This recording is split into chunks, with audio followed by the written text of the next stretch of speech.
Welcome to the Side Action Podcast, the sports gambling show that covers everything in the world of sports betting from A through Z. We'll cover the four major sports, as well as anything and everything in between worth some action, and will increase the size of your bankroll. And here we go.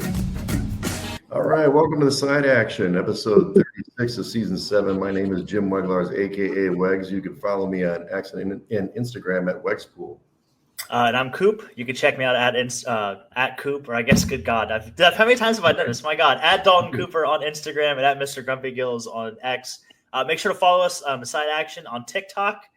It's Jim's second child, so I know he does all the hoopla for that. So happy to be back.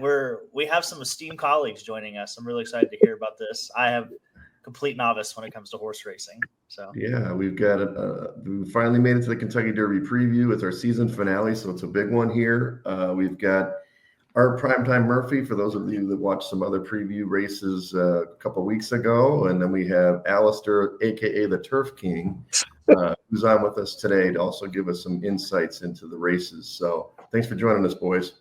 Hey, thanks for having us. Appreciate it.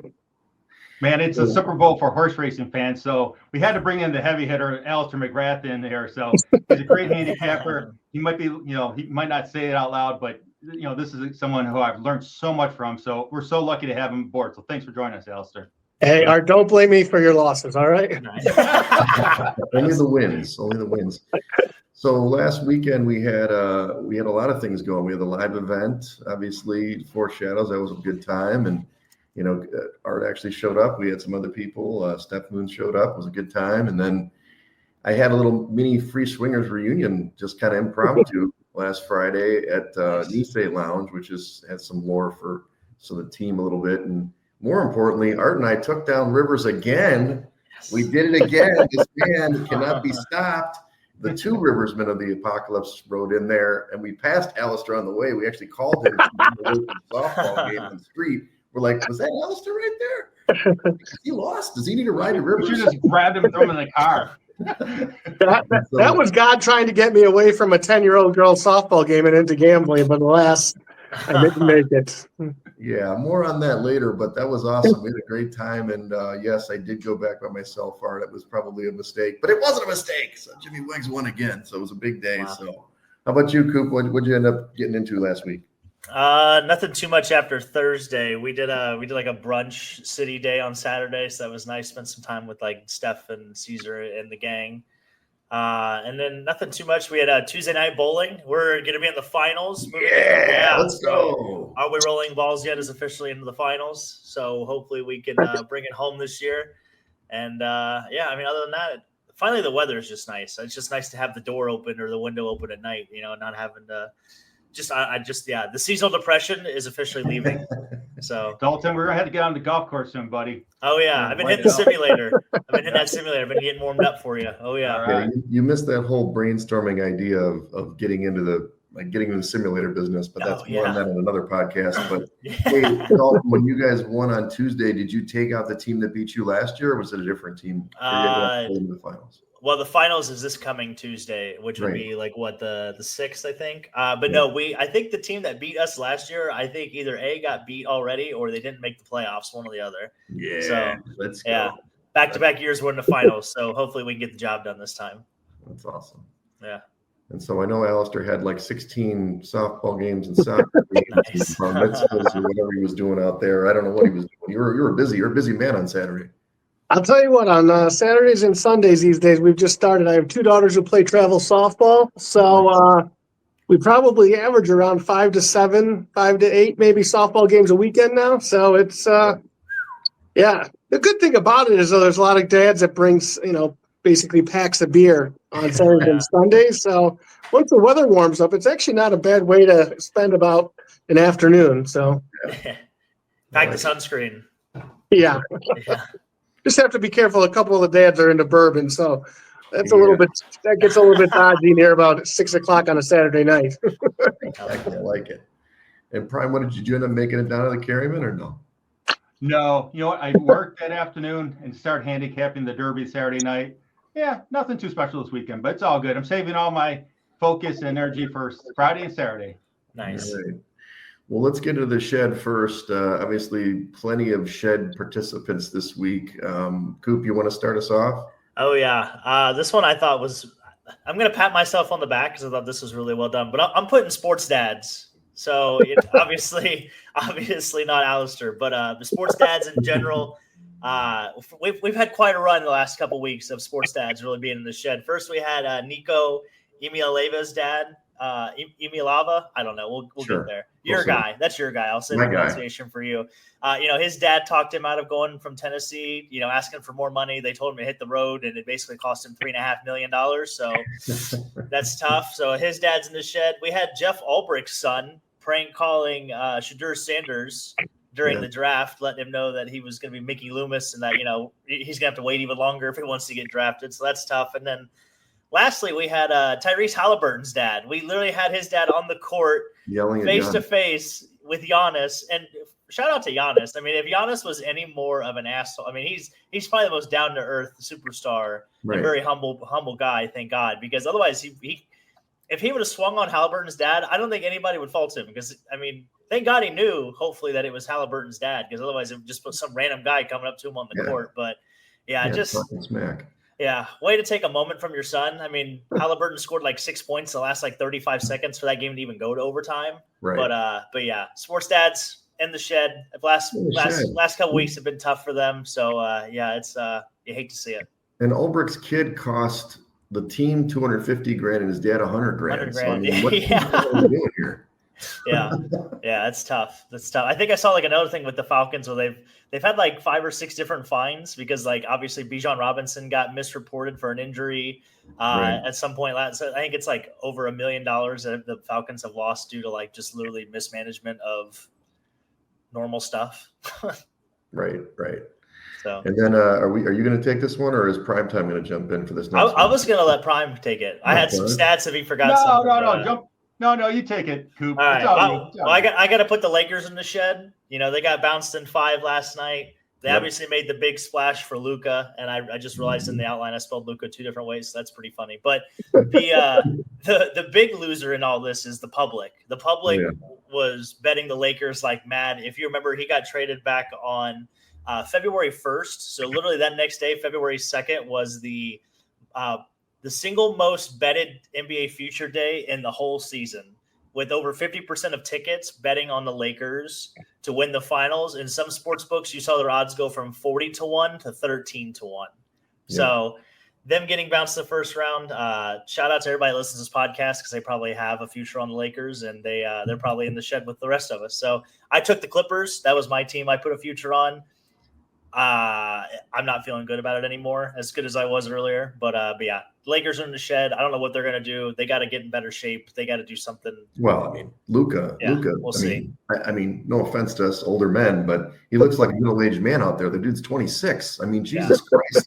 Push away from the table, hit the gym, do an elliptical or something. My God. I know he hurt his back on the one play, but Julius he was sick too. Him in the fourth quarter. It was pretty sad last night. Yeah. For sure. All right. Well, I'm going to stick on the basketball tip for the first one for the shed. Milwaukee Bucks. Obviously, Dame Lillard went down. That's not why they're in the shed. It is sad. But with him going down, they're probably not going to get him back to 2027, if ever, at his stage of his career. They're 1-9 in their last 10 playoff games with Giannis averaging over 36 points a game. Yeah. That's a problem. And guess what? No first-round pick to 2031 right now. Yeah. This team is dead in the water. Giannis has to be traded or has to demand a trade. He's never going to do anything up there.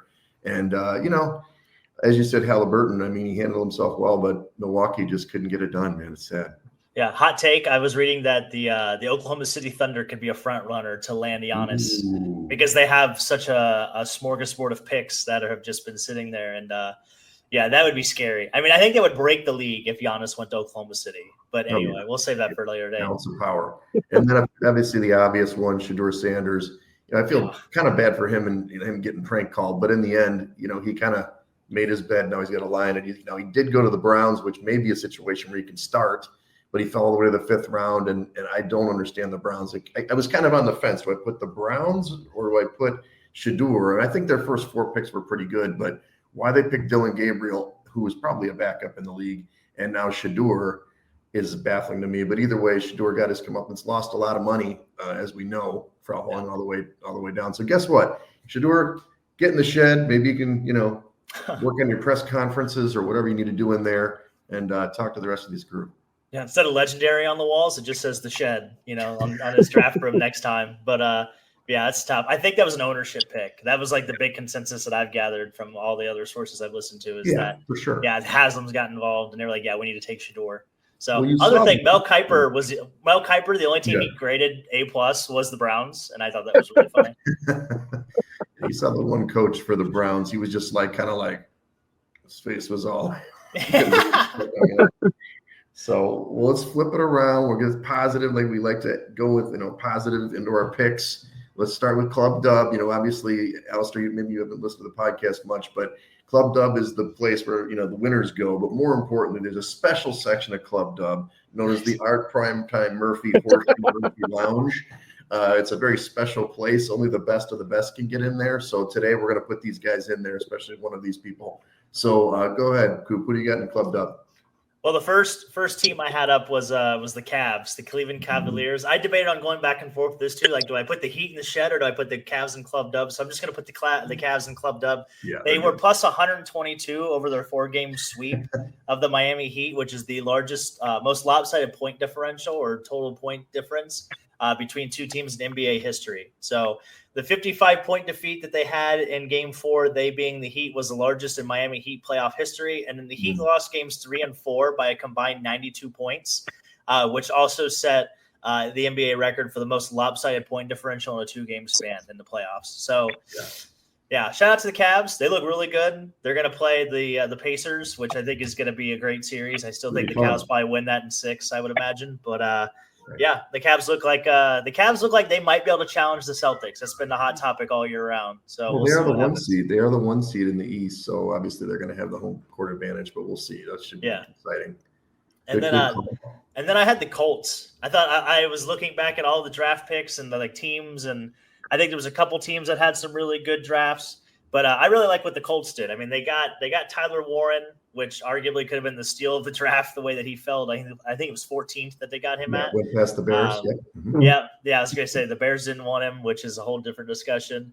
They got Timu Alau from Ohio State, which is an edge rusher.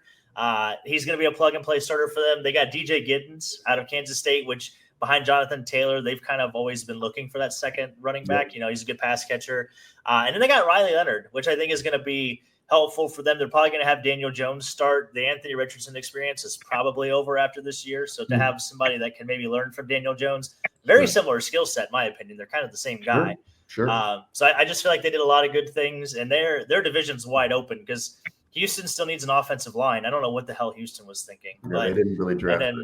Yeah, it didn't make a lot of sense to me. And then, Jacksonville made the big splash for Travis Hunter, and we'll see what happens. But I like a lot of things the Colts did, so we'll put them in Club Dub. Perfect. Well, I'm going to go to my number 2 first because the first one's more important. We got Aaron Gordon of the Nuggets. When they were down 2-1 again to the Clippers, and on the last play of the game, Jokic threw that ball up, and he somehow got his fingers off the ball inside the cylinder, just enough time for the buzzer to go off to take the series to 2-2. They have a 3-2 lead now. Actually, did they lose? No, not 3-2. Yeah, they did. They won Tuesday night. They play tonight. Yeah, they play tonight. So they have a chance to close out, which is pretty exciting. But was that the first time dunk buzzer beater in playoff history? By the way, because I couldn't understand how it was a buzzer beater because does the clock stop once the ball goes through, or does it stop once the ball hits the floor? That was so mind-boggling to me. Yeah, that could be a buzzer bottom beater. line is on getting the shot off, it has to be out of his hands, right? Right. But there was a debate whether, since it was in the cylinder, if it would count it, but they just said it was out of his hand. I mean, they had to kind of do the super slow-mo to check that out. Yeah. But yeah, just the camera angle they used for that, the sky, whatever. Yeah, the sky cam. But I think there was at the end of the half of one of the games, there was a similar play that happened as well. But for a buzzer beater for the game, no, I don't think that's ever happened.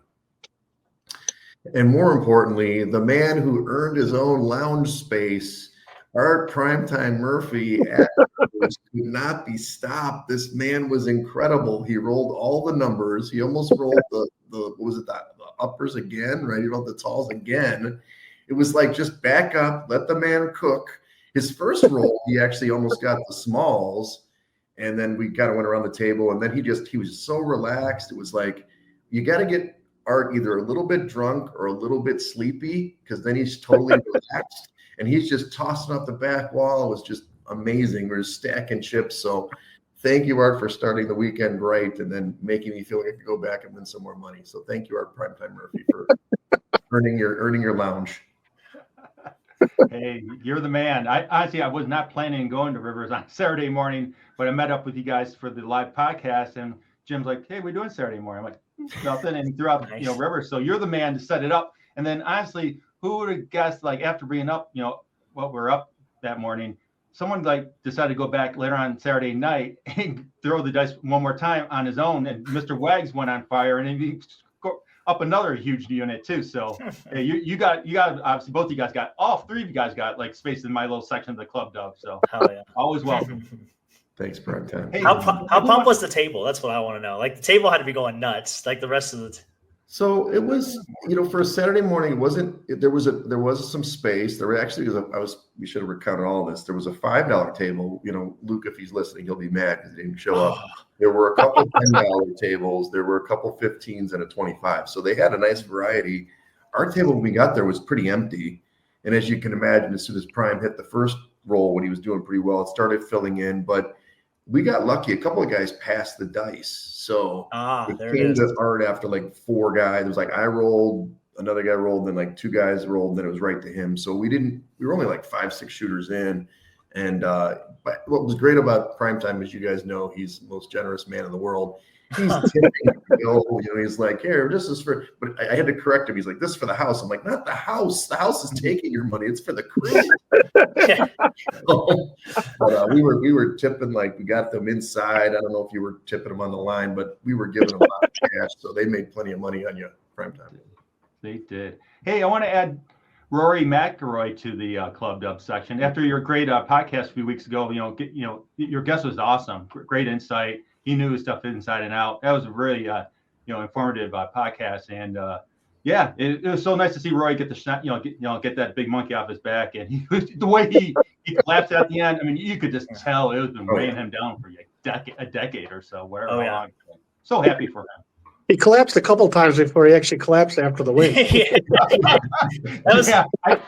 You're right. I needed like some blood pressure medicine because up and down. It was when he dumped his wedge into the creek. I was like, "Well, that's a shot Art could do." I could. That's arguably the best Sunday of golf that we've probably ever witnessed on just the roller coaster that it went on. Yeah. I mean, the first hole he doubled. He gave the lead away on the first hole. I know. Yeah. And I was watching him like he's going to blow it right away, and then of course Bryson didn't have a very good morning. I wonder there's like good Roy and bad Roy, and it's like Roy has to like beat the good Roy has to beat the bad Roy. That way Rory can actually win. If that, that's the age-old tale. But go ahead. I think one of the things helped him a lot too is he's going against Rose, who's exactly a closer. I said it kind of reminded me of a British Open maybe about 10 years ago when it was Harrington versus what's his name? Who's the Spaniard? Sergio. And those 2 guys were the 2 biggest chokers in majors, and they were in a playoff together. It was to see who could not lose. So I figured Roy might have a chance against Rose. That's the second time Justin Rose has lost in a playoff at the Masters too. So that's tough for him. And he had such a great close in his round. He played so well to get up to the lead. But it's different when you're playing mano a mano like that. Yeah, very much so.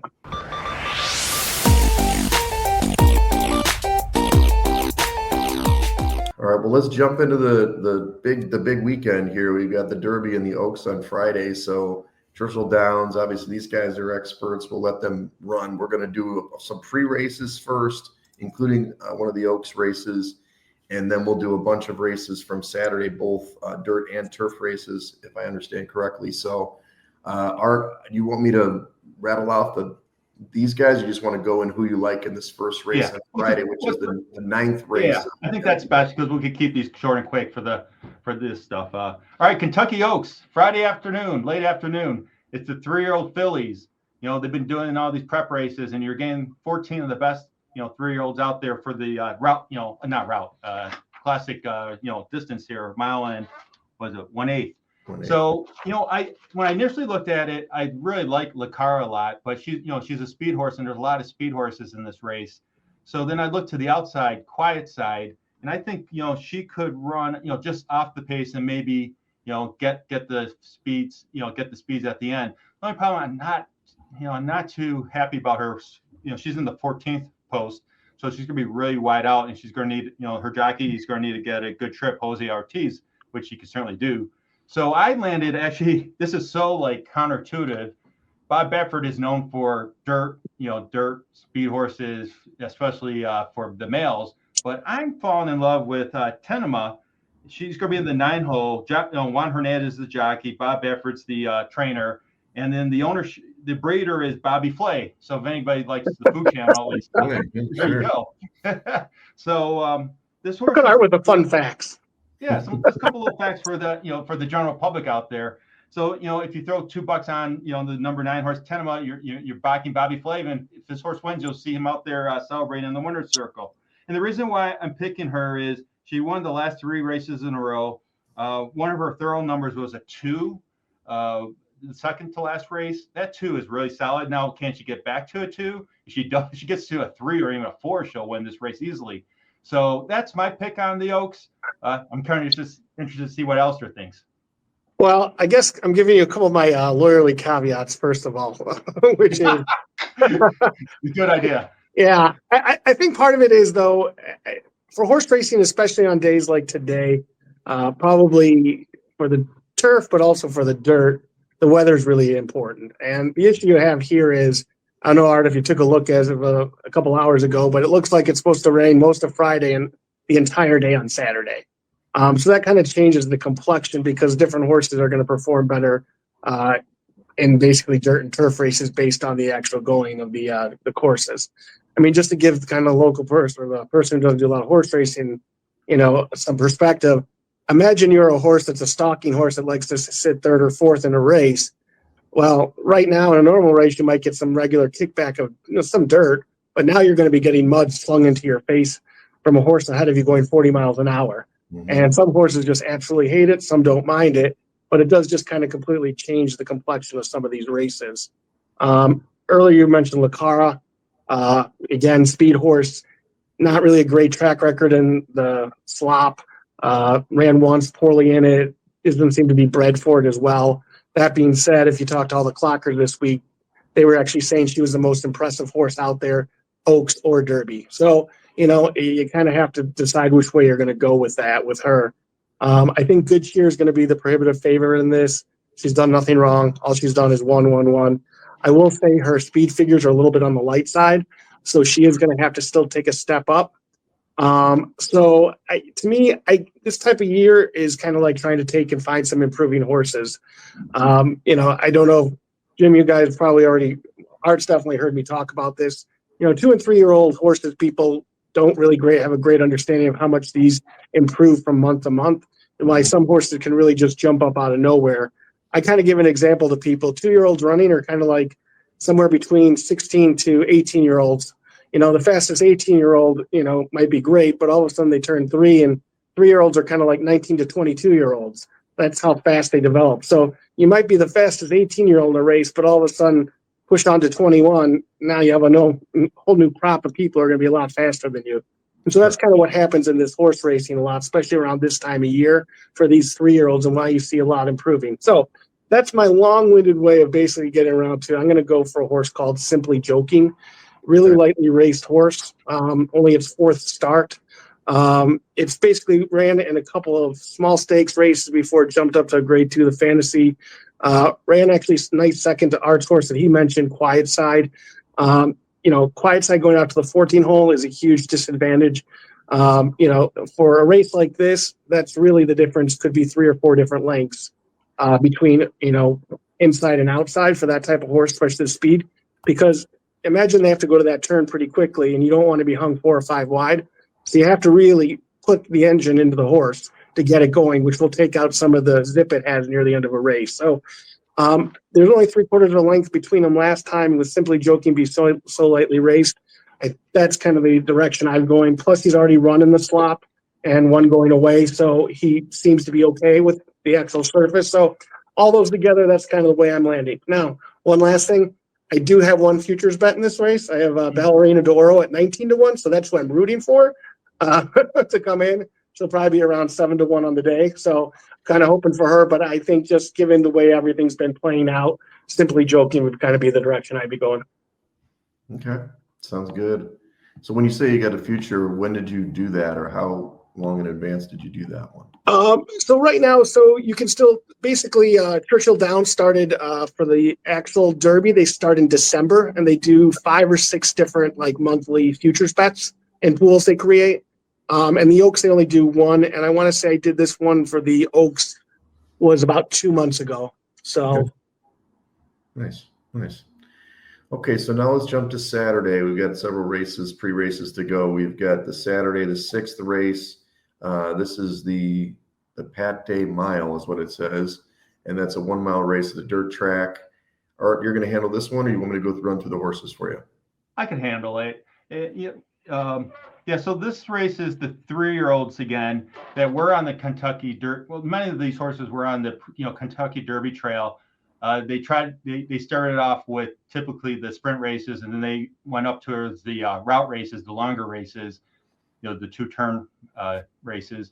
And then they found out, the ownership and the trainers found out that these horses may not like the longer distance. So now, they entered their horses into the Pat Day Mile, race number 6 on Saturday at Churchill Downs.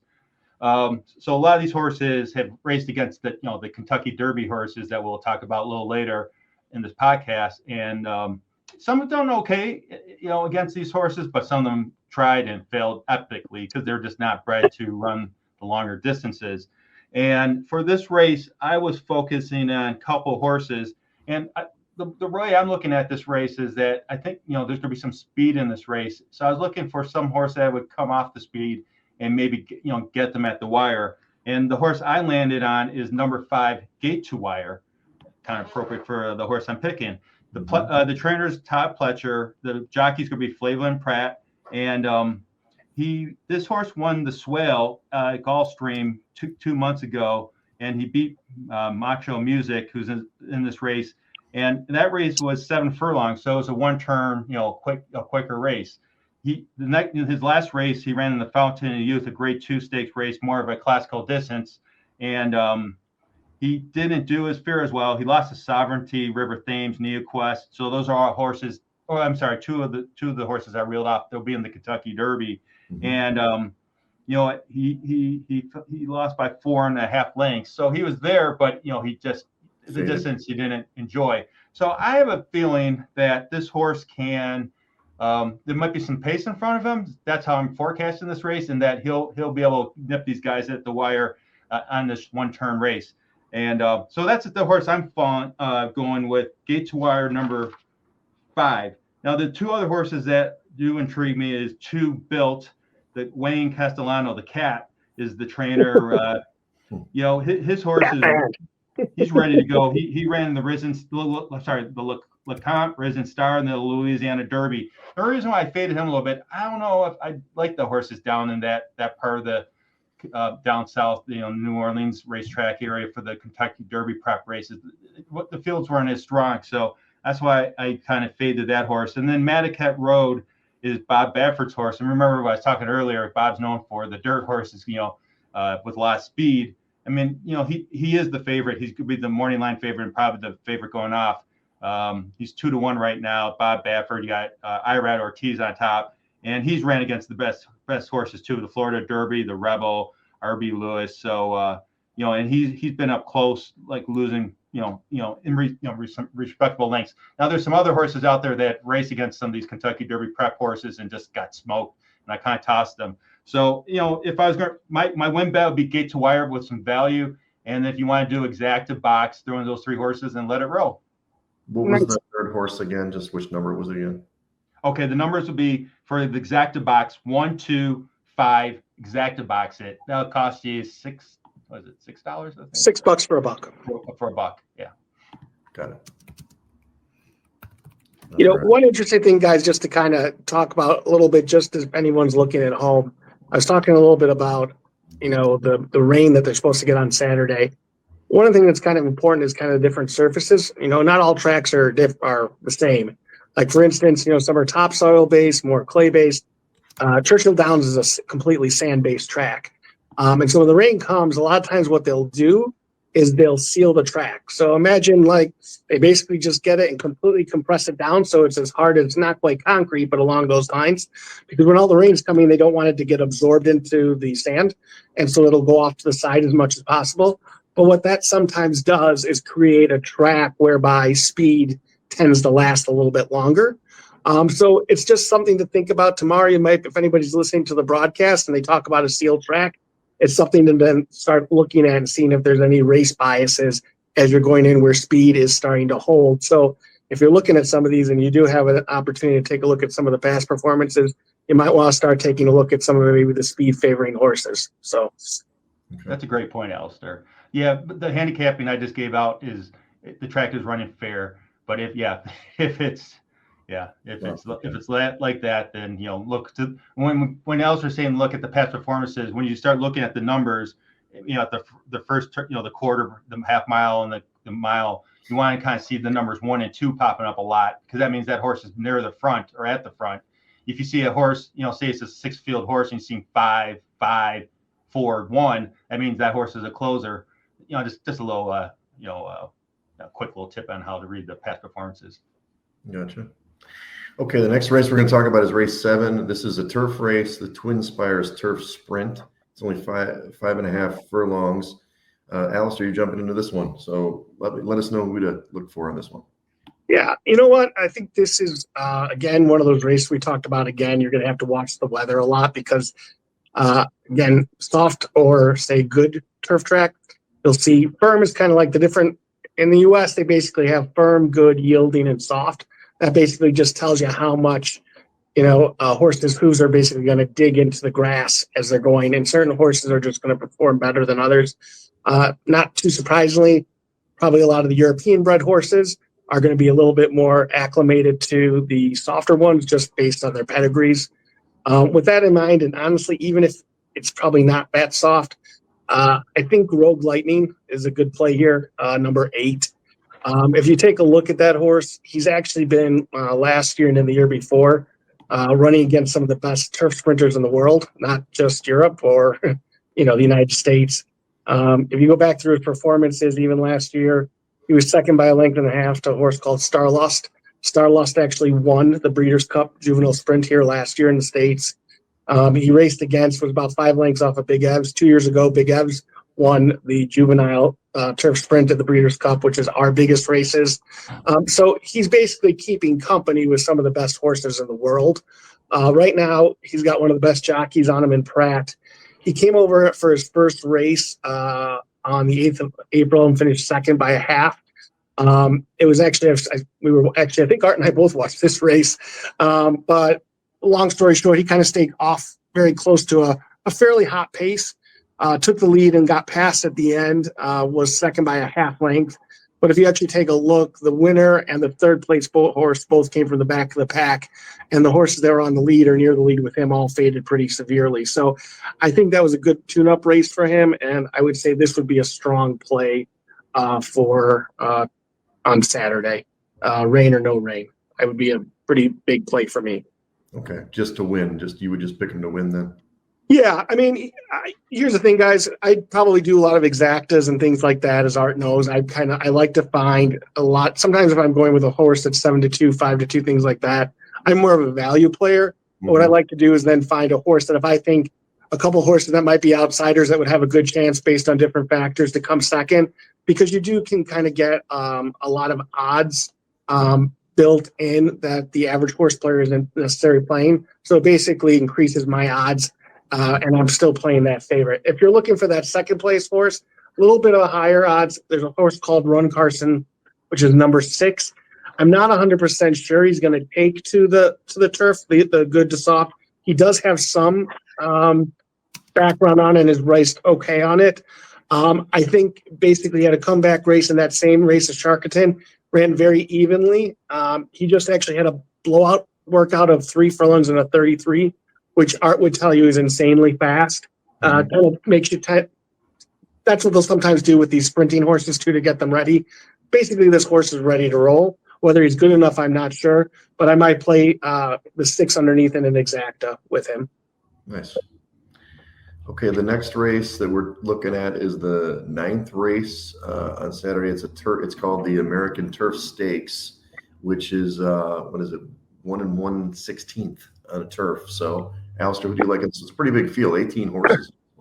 Yeah, so I think the 14 will get in. So there's probably 4 on the also eligible list. I'm not quite sure. Generally, you might get one of those in, but for the most part, you're going to be probably. Sorry, I think it'll be only 12 actually for Churchill Downs. I will tell you, I'm going to give you and your listeners my long shot play of the day, which I really think has an amazing shot, and it's How about the 401k play of the day. I was getting the 401k pick of the week, baby. This is what I love to hear. There's a horse, the number 1 horse called Warlander. And one of the things Art will tell you that I talk to him a lot about, which is breeding, especially in turf races. For those people who don't play horses, there's horses that run on turf, they don't run on dirt, and vice versa. There might be some horse that can overlap and be mediocre at it, but the reality is, and it's breeding wise, it's basically a lot of times too for the turf breeding. I know I'm not going to get too deep on it, but a lot of those horses have actually bigger, flatter hooves, so they can grip the turf a lot more. And so a lot of this, whether you're going to be good on turf, is going to be predicted just by your breeding and basically what your parents and your ancestors did. On top of that, you have certain horses that like what I call a cut in the ground, kind of like when the ground's a little bit softer, and it's just they're bred that way. And one of those horses is that you'll see in bloodlines is called El Prado. It's an Irish horse, goes way back, and you see El Prado lines. You're going to like a horse that likes a little bit of cut in the ground. I have a funny feeling you're going to see with all the rain we're getting there, at least somewhat tonight and tomorrow, and then if it's all day Saturday for them, you're going to see a softer turf course. And the number 1 horse, that Warlander, he's going to be probably over 20-1. He's a Steve Asmussen horse. They thought a lot of him initially just because you can see he broke his maiden and they put him straight into a grade 2 race. He finished only 5th by 3.5. I watched the race. He hit a little bit of trouble in the backstretch. At that point, they kind of just took him out for the year because, again, 2-year-olds, they don't like to run too much. They brought him out 2 weeks ago or 2.5 weeks ago for a race, and it was a very even race. You could see it was just a prep race to get ready for this. I don't know if normally, given some of the quality horses in here, he'd necessarily be, the one I would pick on a normal day. But given his breeding and given the soft turf course, I think he's going to get a big step up based on the surface alone. So one will be a pretty decent play for me. I'll also tell you there's another horse here. Let me just make sure I have the number right. Number 7, which is Zulu. Sorry, dropping off here. Zulu Kingdom. Thank you, Zulu Kingdom. I like Kingdom. Yeah. Here's my only problem with Zulu Kingdom. I think he'll be well bet on the day. He's by 10 sovereigns out of No Nay Never. Those horses are usually 6 to 7 furlong horses. They will like the soft going, as you'll see. His first race was in France on soft going on 7 furlongs. And he won going away. He will like the going. I will tell you, I think the mile and 16th on the soft going is probably going to be a little bit too long for him.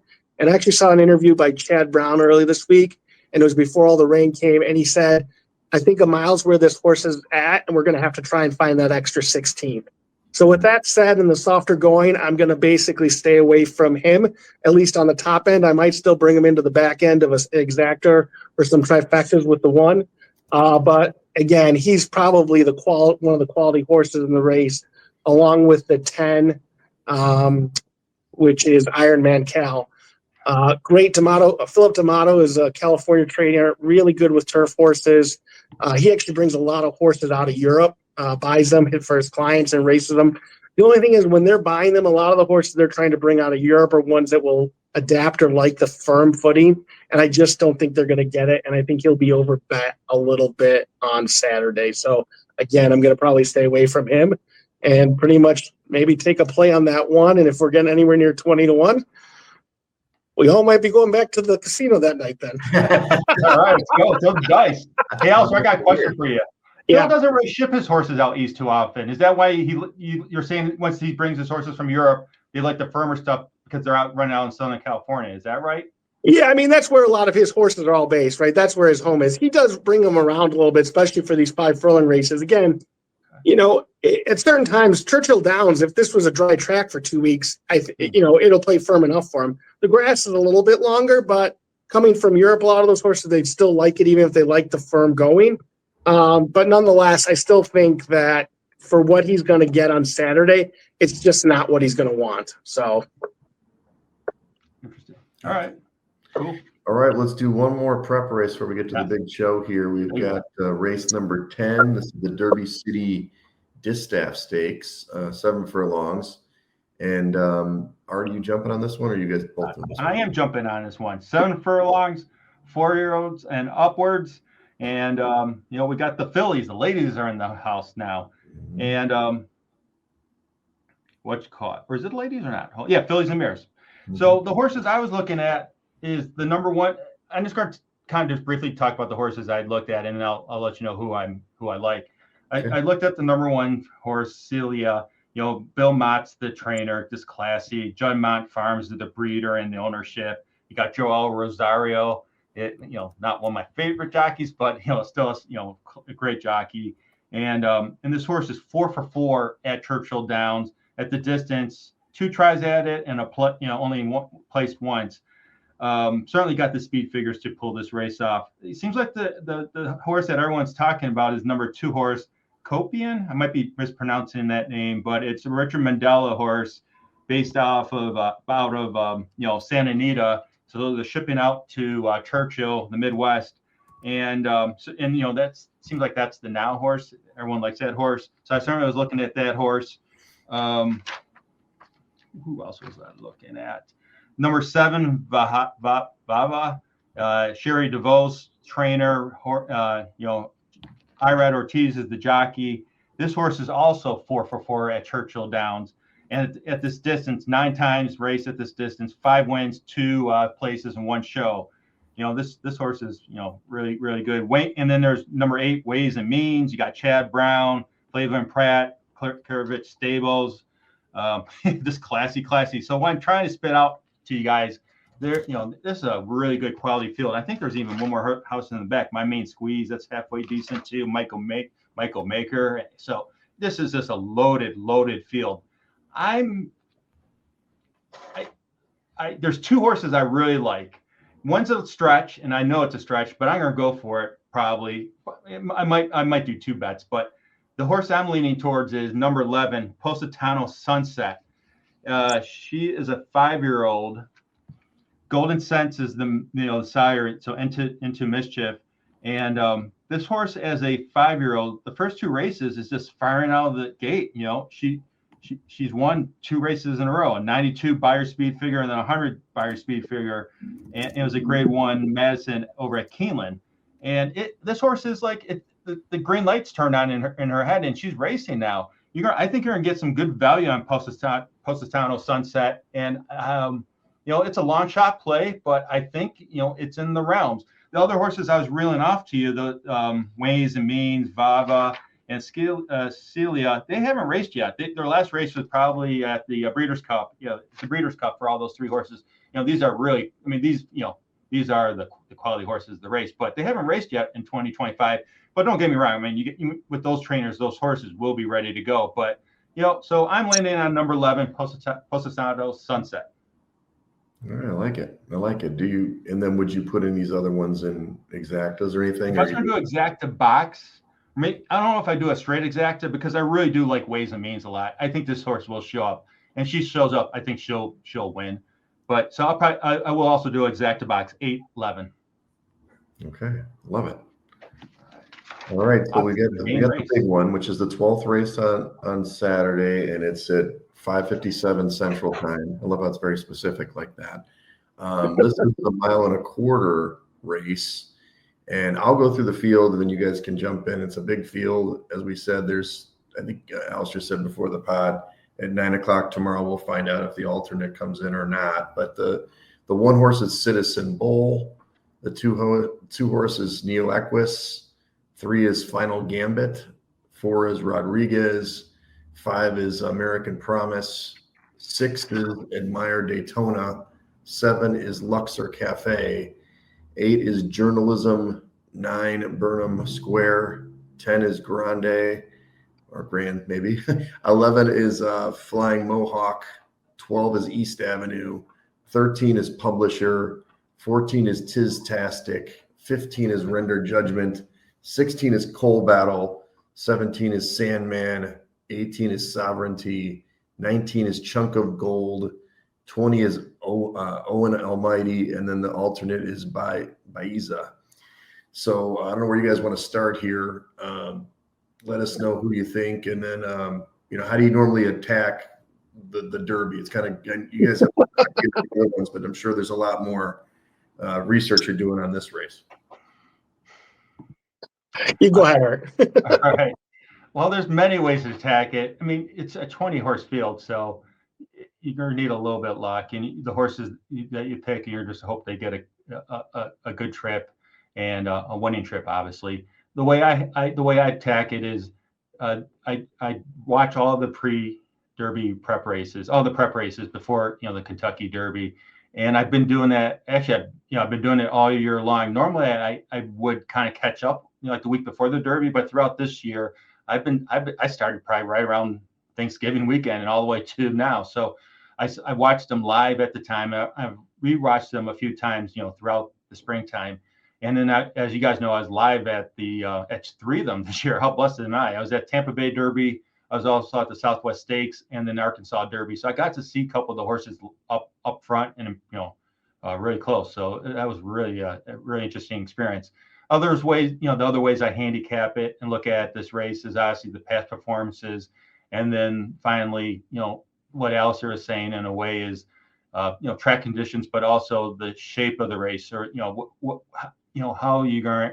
What do you expect to happen for the pace of the race? Is it going to be a slow race, or is it going to be some hot fractions up in front where a mid pack and a closer could get to it? But even sometimes if it's slower up in front, a horse just off the pace could still get there, but then it prevents the deep closers from possibly winning the race.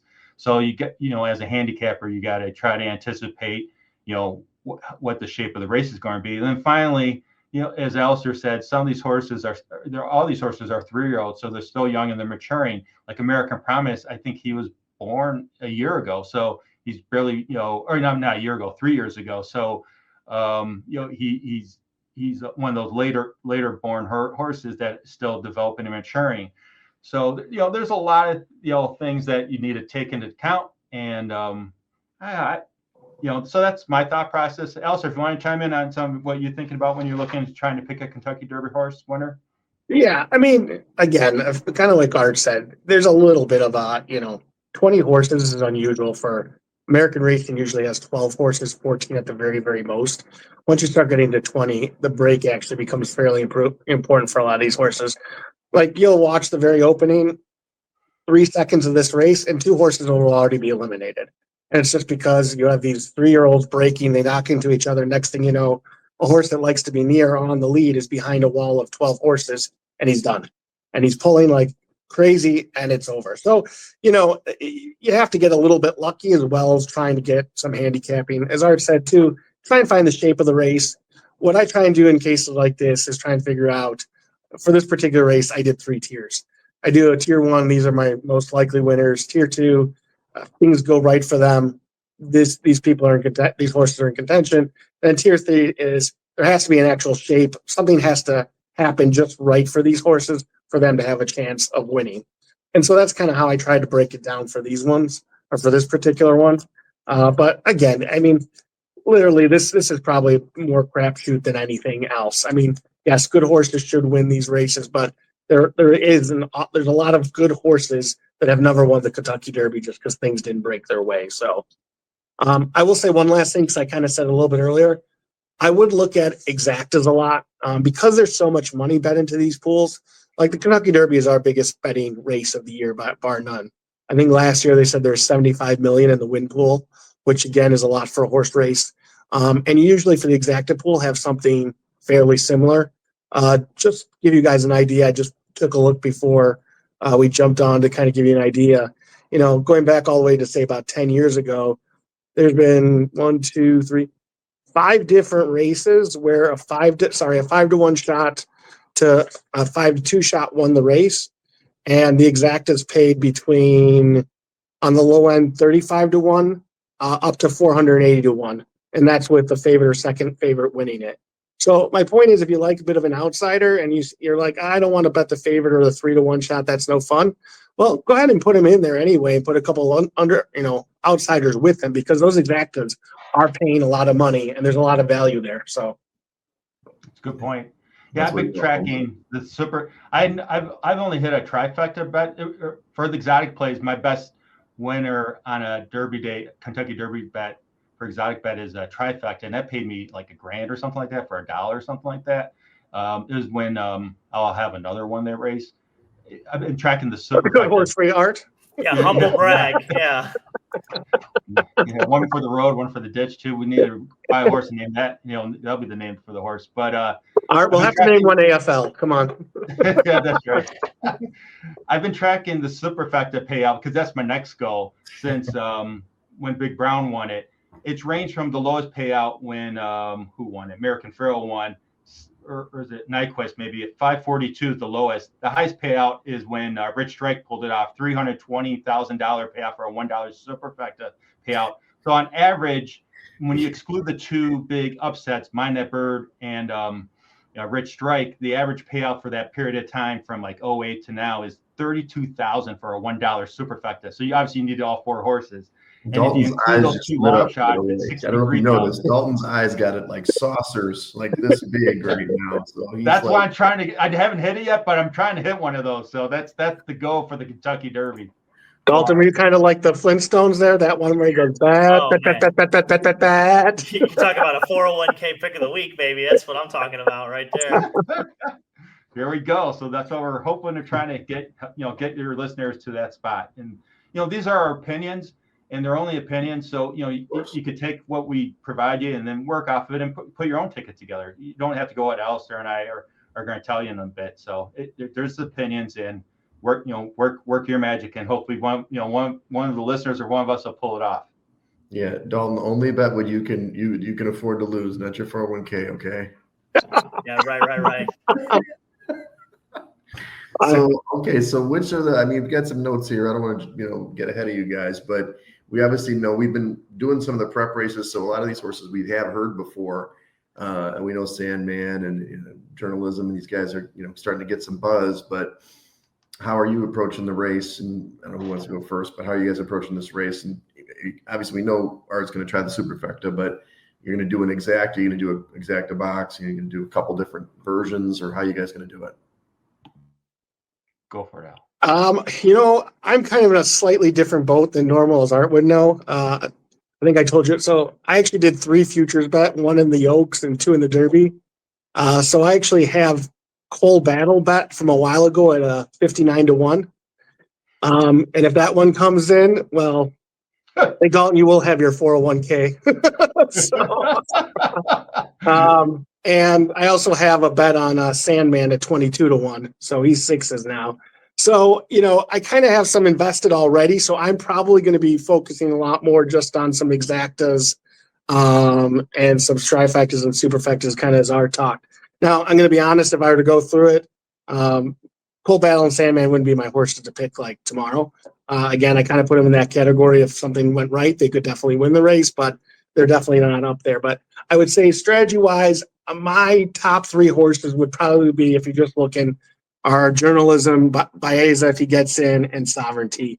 Those are kind of my tier 1 ones. Again, it's not very creative. It's not very long shotty, but I think where I'll try and do some damage is possibly trying to get the unders, as we kind of talked about with some of the other horses. And I think there's a couple in there that you could take a look at that might be interesting. But before we get into those, Art, why don't you go talk? Because you actually have a strong opinion about this race, far stronger than me. So why don't you give the people what they want? All right, we're here, Horseshoe Murphy, dude. This is your chance to shine. I will. I know on one podcast you said I had a horseshoe up my what. If this pick comes in, it will be a 401k pick, and we'll all go to. I'll fly everyone out to Vegas. All your listeners, all your big time listeners, and us. We'll go out and have a good time in Vegas. So, obviously, journalism is the horse to beat. When I watch this horse race or run, his stride isn't as long as Sovereignty, but boy, it is just silky smooth. It's just silky smooth. Kind of reminds me like maybe an American Pharaoh, or is that Pharaoh? Yep. Just really runs really just just easy to watch, and you could see why everyone loves this horse. And the time figures backs it up. It most likely this horse will win, but you just never know on Kentucky Derby Day. Something he might just not get he might not like the kickback that he gets. Say if it's a little more muddy on Saturday because of the rain. Maybe he doesn't like so much company because he's been running five field races and stuff like that. I'm making some excuses, but if this horse is if he is who we think he is, he's going to win the race. But I was trying to look for some value, and I'll give you my final thoughts in a bit. But I'll kind of explain how I got to the horse that I like. A couple weeks ago a month ago we were on for the podcast, and I threw out I think 3 picks. I actually hit 1 out 3. Thank goodness. Burnham Square came through. But the other horse that I gave you guys should have won the race, but it was the Wood Memorial race. Grande raced in that race against a bunch of horses, but it was Rodriguez, the Baffert shipper from the West Coast, that came and won the race. And when I think I was watching it, I don't know if I was watching live with Alastar, but we were texting each other, and the race went off where Rodriguez was on the 1 hole with Mike Smith, and he got out in front, and it looked like a Saturday walk in the park at Santa Anita for a typical Bob Baffert race. Use some speed up in front early, slow down the fraction so the speed horse could catch his breath, and then once he got to the 3/4 pole, just turn it on and fire away, and the horse Rodriguez pulled it off and pulled a big buyer speed figure, and a pretty good thorough sheet number at a 2. The thing what I worry about Rodriguez, if you look at the races before that out in Santa Anita, 3 races before, he rated behind Citizen Bull, who was Baffert's number 1 horse. Rodriguez did not like being rated, and and didn't fire in that race. The second to last race, he raced against Journalism and Barnes. And Barnes is, I think, probably Baffert's number 2 horse because he named him after his longtime assistant. And Barnes, so Rodriguez rated in that race and he didn't like it, and he came in 3rd. So he finally got some, if you want to do a NASCAR analogy, he got some, he got out in front, he loved it, and succeeded. And I think he pulled, the Wood is not known to be a strong prep race for the Kentucky Derby, but I think that number is legit. Those speed figures are legit because he ran the perfect race. I don't think he could do it again. That's my opinion, but that's where I'm at with that. But I build all that up because Grande, he was going like 3 wide around the turn, and then wide ride, in the back stretch. He could never get comfortable at all. And then when he came around the final turn, he has to go wide too. I think Alastar pointed out in one of the text messages that all the New York horses and the jockeys, they were more worried about Grande versus Rodriguez because they probably thought it was Baffert's lower quality horse. So they were trying to try to defend against Grande because he was the better horse. And so actually the speed figures came in where Grande ran at 0 on the sheets numbers, and then a really solid buyer number. I can't remember off the top of my head right now. 97. What is it? 97. 97. Thank you. He's a curling horse, and so the horse he's bred to have stamina, and he can run the distance. And that's probably some other thing I should have mentioned. I look at the breeding and see if the horse is bred to run the 1.25 miles, because in American dirt races, you rarely see him run that long. It's usually shorter races than that. So the breeding is important for this Kentucky Derby race. So he's bred well. He proved it in his last race. Now there are some major knocks on him. He has no foundation. He's a lightly raced horse. He's ran 3 times. The first race that they popped into, Alastar pointed out, he went off 10-1, So the betting public didn't even like this horse when he started at Gulfstream. And then he won his second race, and then they threw him into the big leagues for the Grade 1 Wood Memorial. But then Alastar made another good point. He was racing out of Florida, so they could have raced him at the Florida Derby, but they obviously, the connections picked an easier race. So those are all knocks on this horse. And that's why this horse is 20-1. And it's my long shot play of the day that Grande will win the Kentucky Derby. So Nice. Whoa, your head, Jed. Wow, wait a second. Holy cow. Good for you. Way to go. Bet on Grande to hit Grande. I like it. And here's another angle. The ownership of this horse, he's had the Kentucky Derby favorite the last 2 years. 2 years ago, his horse got scratched right before the race.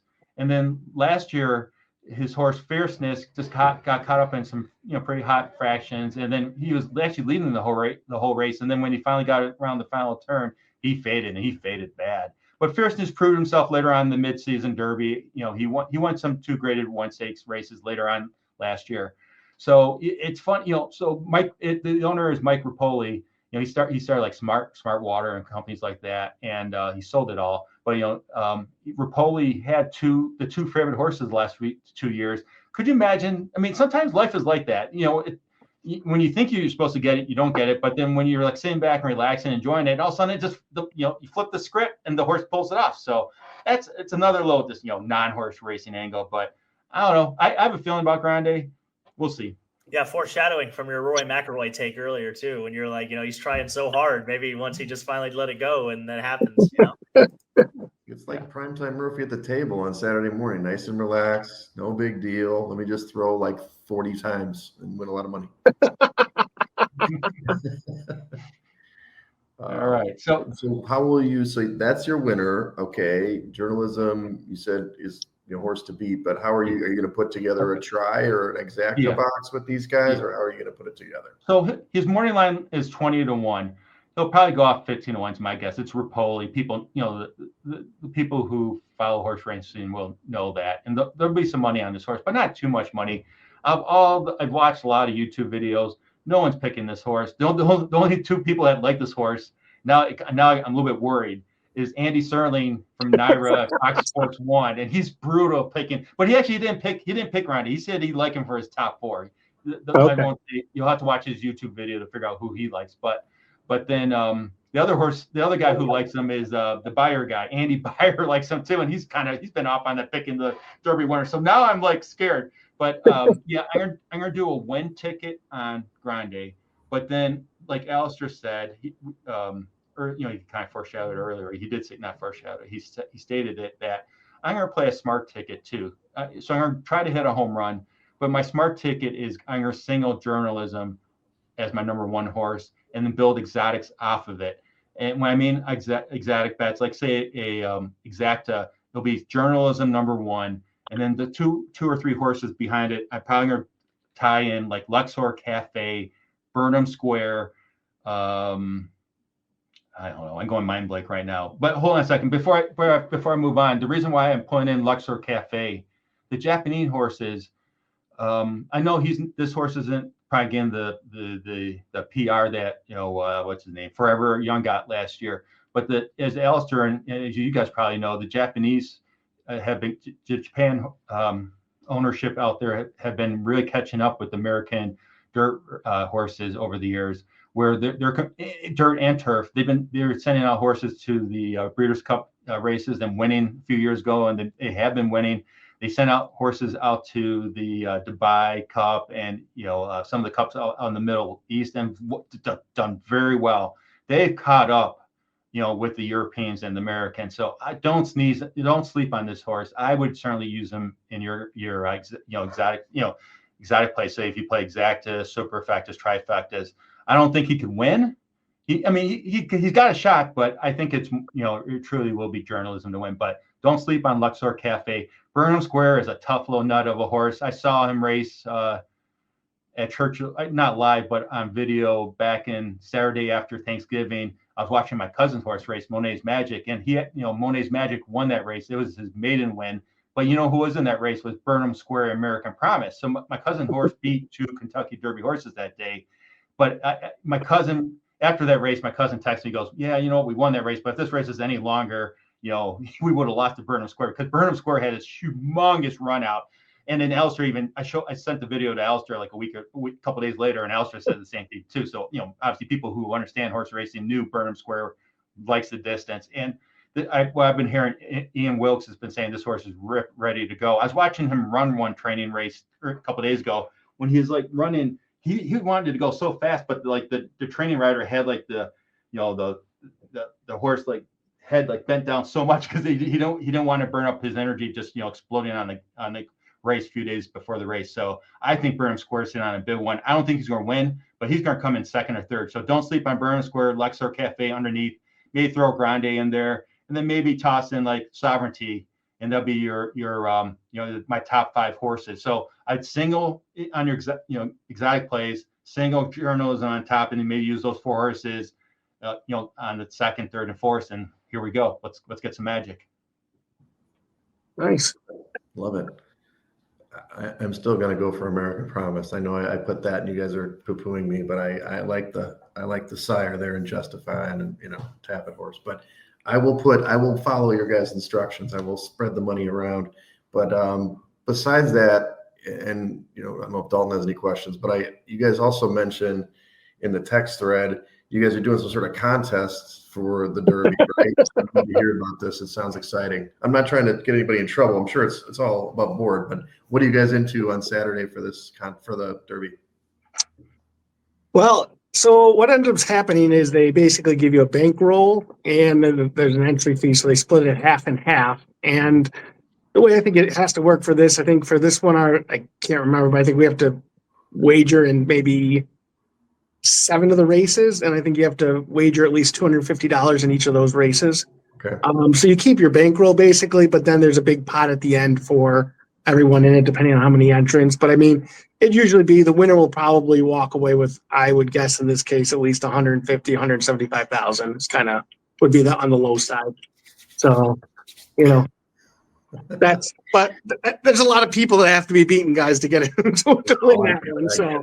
But yeah, it's not the same between Art doing the dirt racing, me throwing in some turf racing. I think you never know. And then we have a big bet there at the finale here in the Kentucky Derby. It'd make for a fun day anyway. So just bring a gun. Sorry, just bring a gun. You'll walk with all the money at that point, right? Then you invest the money in a horse for yourself. That's what I mean. I know you guys love the horses so much. We already have some horse owners. So put some of that cash into the horse owners. I mean, I know you get kids to put through college and all that stuff, but I'm sure they'll find their way. The world needs ditch diggers too. Exactly. When the pressure's on, Alastar is amazing at the end. So we got a punter's chance to do halfway decent. So I'm excited for this tournament. We always call the last race the get out stakes. It's like Monday Night Football, the get out game. And then that's it. You guys are going to the Carryman, is that right?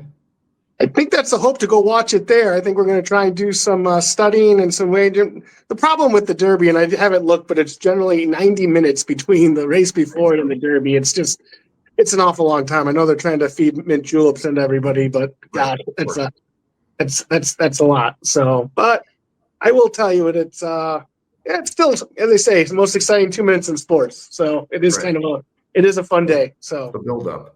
And hopefully that you're just going to be in the mix for that money, and you just need the Derby to come through, and then it's all roses for everybody. So well, we'll see what happens, guys. Again, I would just tell you, I know you like your American Promise. I'm going to tell you he was one of the first I threw out, but I am not going to try and dissuade you from him. I would just tell you one thing: that last race he ran on a super fast track where they've never done a Derby trial before, and all the other horses that have been coming back that ran that day have all done poorly. Again, not to dissuade you, but just to give you information. Yeah, I'm not putting my 401k on it, Alastar. Don't worry. Okay. No, just no my problem. winnings from Rivers the night before. Oh, geez, no. Here's my one prediction for you, though. Kind of horse racing related, though. You were talking about possibly 21 Baeza getting in. Here you go, Art. I'm giving you my prediction. My prediction is Owen Almighty will scratch, and that they're going to let him in. So I haven't heard that anywhere. It's just the trainer doesn't want to run him in the race. He's publicly said he's being forced to by his owner, which I'm sure is putting together. That's probably not the greatest partnership right now then between trainer and owner. But my guess is that they will likely scratch him. And if he does, then I would tell you I think Baez is the horse to beat in the race. Nice. Love it. So I would say he's as far as Kentucky Derby goes, he's probably 401k consideration worthy. 12 to 1. That's what I like to hear. You should share that story about the trainer and all that stuff. You got one good story about Cherise, Cheris. About who? Bapper? No. But by his trainer, is it John Sheris or Sharif? he didn't have like street sense was his horse. No, he had Giacomo, didn't he? I'm sorry, Giacomo. Long shot. You remember? Actually, if you guys get a chance after this and your listeners, it's about a 7 or 8 minute video. It's 20 years ago. So again, it was a 2005 Kentucky Derby. TVG has this, TVG is kind of a sports network. And one of the announcers there, it's a 7-minute segment. This guy was picking Giacomo. I don't know if Giacomo won at 50-1 or whatever it was, but they do all the clips from an hour and a half before the race. And then, of course, they go off the air and they go to NBC, but they still have him being taped and all the TVG personalities watching it. It's actually a fantastic video. It's only about 6 or 7 minutes long, but just Google Giacomo and TVG announcer, and it's a fun video to watch. Yeah, he also shared it with me. That thing was truly amazing. And the other thing cool is that trainer, he trained, he was the trainer for Zenyatta. That horse won like 19 races in a row. She ran in the Breeders' Cup Lady Classic, beat the ladies in, I think, 08, 07, I forget what year it was. Then raced against the best boys, the men on a 1.25 miles, the Kentucky Derby length against the best guy horses in the world. Beat all the boys, just hands down, and then raced one more time in the Breeders' Cup Classic against all the boys, and just almost won the race and came in second by like a head. And one of the greatest races ever. Elster did all right on it. I lost on that race, but Elster did okay. I had a very nice exacta on Blame Over Zenyatta, and I was very, very happy that day. Anyway. Yeah. All right. Thanks for having us. It was really a treat to be on here, and I'm hoping between Elster and I we can at least steer you in the right direction to put some winning tickets together. Yeah, absolutely. Thanks for joining us on the finale. We need this information. I can speak for Coop a little bit. We don't know that much about horse racing. You guys have given us so much over the 3 podcasts we've been on now for you guys. It's incredible. So thanks. Well, thank you guys. Good luck on Saturday. Yeah, we're gonna need it. I found that TBG video you're talking about, by the way. This is like, oh man, it's really funny. I'm not watching any volume, obviously, but like just to watch as I'm scrolling through it, the reaction as they're off the air. Oh yeah, worth your time. 100% worth your time. Yeah, and again, it's short. It's only about 5 or 6 minutes, but it's just a really fun, like one of those look backs on live TV. The whole crew is now in the picture watching this horse. This is so funny. Yeah. So if you get a chance, it's very good. So, all right, guys. Well, thank you so much. Appreciate it. Lots of winning bets on Friday and Saturday. Anytime. All right, thanks, Alastar. Appreciate it. Thanks. Bye, guys. Right. See ya. All right. Well, we'll wrap up. This wraps up the season. Season 7 comes to an end. It's been a good one. Been a longer one than normal. We got some new stuff this year, which was awesome. And hopefully softball's kicking off pretty soon. Back to the beach. Hopefully you guys win the bowling tournament. So yeah, man, I'm excited for a little summer action in Chicago. Yeah, we still got hockey playoffs to go through. Sure. Yeah, we got a big one tonight with Ottawa and Toronto. Can Toronto finally get the monkey off their back a little bit? That's going to be exciting. Some more golf with Primetime Murphy is hopefully in the works. Mm-hmm. But yeah, hopefully maybe next season we'll have a little more guest action. It seemed to be a winner. Yeah, I think I might be helping out with WRMN, which is out in Elgin, the 1410 AM station, doing On the Rise. So that might be in the works. So maybe we can have a couple more connections. Yeah. We can get some more guests on because I think it makes it really enjoyable. Yeah, I've been promised that we would get Desert Dave on here, but he's got to get out of bed or something.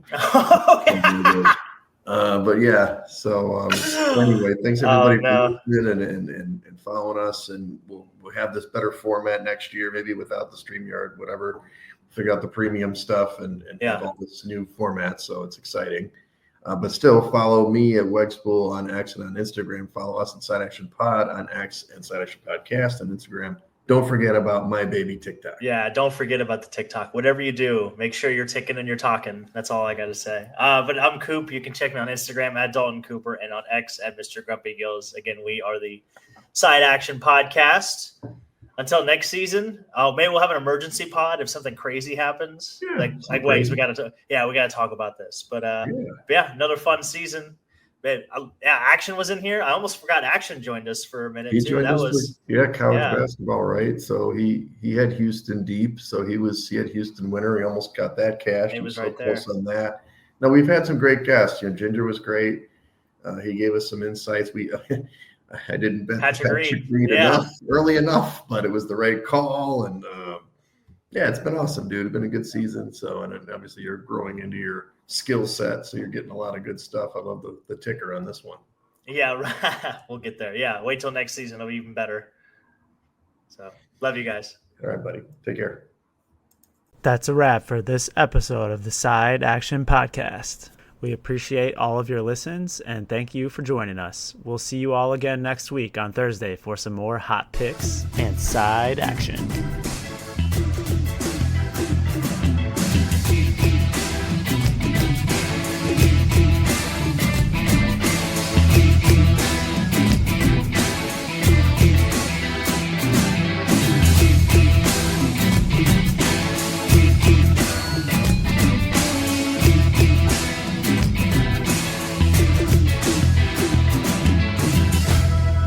Side Action Podcast, its owners and associates take no responsibility for the opinions or statements made by the show hosts or their guests.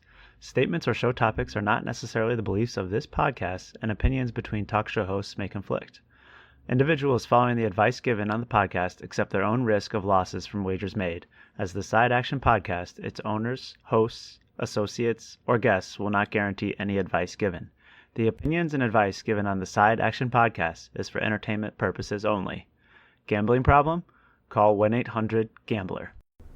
Intro and outro and transition music credits. Song titles Jerry 5 and District 4 by Kevin MacLeod at incompetech.org. Licensed under Creative Commons Attribution 3.0. creativecommons.org/licenses/by 3.0.